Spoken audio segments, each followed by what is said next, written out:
Welcome, parents, students, faculty, and friends. I'm honored to be here before you tonight. And like many boarding school educators, I wear many hats. A teacher of business and political science, a squash coach, dean of faculty, and yes, a proud father. And like many dads, I have a few jokes. So if you just bear with me, we'll get a measure of the room. Why do bananas wear sunscreen? Kovo? To keep them from peeling. All right, one more. Why did the barber win the race?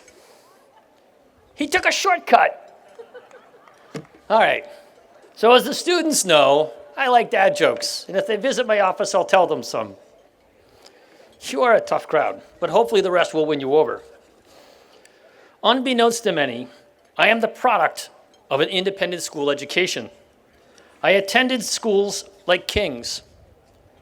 My experience at both Fenn School and Lawrence Academy shaped me, and in some ways put me on a path that brought me to this campus. In fact, I stand before you today wearing a tie I wore almost 45 years ago as part of my school uniform, as testimony to my commitment to schools like this. So now, as I stand here, I have some seasoned, students might say, old man advice. But finding the right words for moments like this, 6'7", was kind of challenging.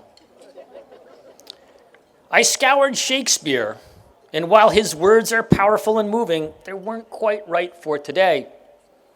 I turned to Abraham Lincoln, who, as a leader, gave a great speech on the Battle of Gettysburg. But those words don't fit here either.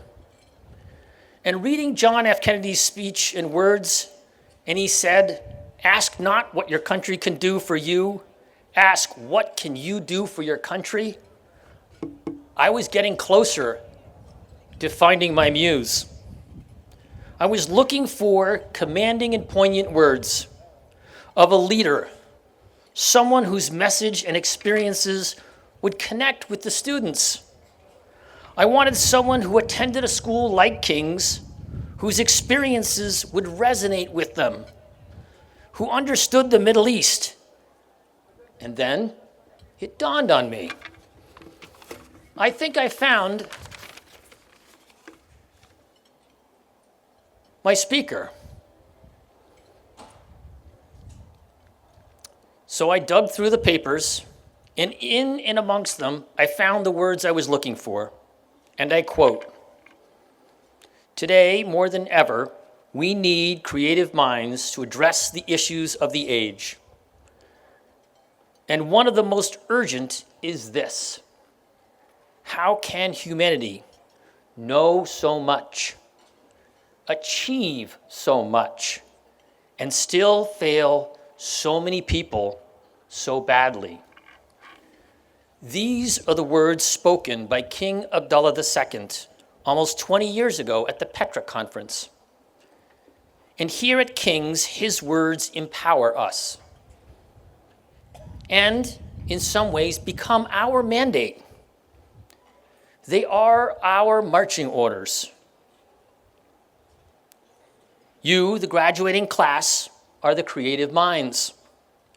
And you have been given something rare, the opportunity to learn much, to achieve much. And now you must go forth and do much more.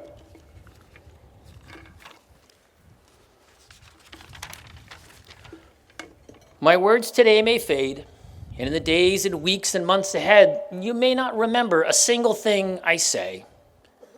But you will carry this place with you, the shared experiences, the lessons, the people that shaped you here during your time at King's. And one day, without warning, you will have the King's flashback. Maybe you'll show up late to a meeting and suddenly hear a voice in the back of your head. Wallah, Mr. James, I promise to be on time next time. Or maybe you'll take an interview and be in the wrong outfit, and you will remember, Wallah, Mr. Hamza, I'll be in dress code next time. Then again, you might miss an important deadline and remember, Wallah, Mr. Mike, I promise to be back by 7 p.m. As teenagers often do, you missed the mark. You fell short. You failed. And sometimes you did so magnificently. And in those moments, your teachers, coaches, dorm parents held you accountable. You felt the sting of consequence, whether it was a mop, a scolding, or something entirely different. The lesson in that moment transcends time, because it was readying you for your future self. As freshmen, sophomores, juniors, and seniors, you couldn't see the lesson in front of you. You couldn't see the lesson being taught, but your teachers did. They knew it, and now so do you. You are now stepping onto what we call the walk of life. So here is my charge to the class of 2026. As you cross the stage tomorrow and shake His Majesty's hand, let it be more than a handshake. Let it be an oath, a commitment, a promise that you will take everything you have learned, gained, and mastered while here at King's and use it to shape the world into something better. Dedicate yourselves to excellence, not to mediocrity, not to adequacy, but to true greatness. Whether you become a doctor, a lawyer, an engineer, a politician, an artist, or a teacher, rise to the very top of your craft and refuse to settle for anything less than greatness. Channel your talents with purpose and intention, and let everything you do be driven by a deeper mission. To lift up those around you and leave their lives better than you found them. In this way, you will not fail the people who need you the most. In this way, you will fulfill the mission, the vision, and guiding principles that have become the cornerstones of your education at King's. And together, as alumni, you can and will do great things for many people.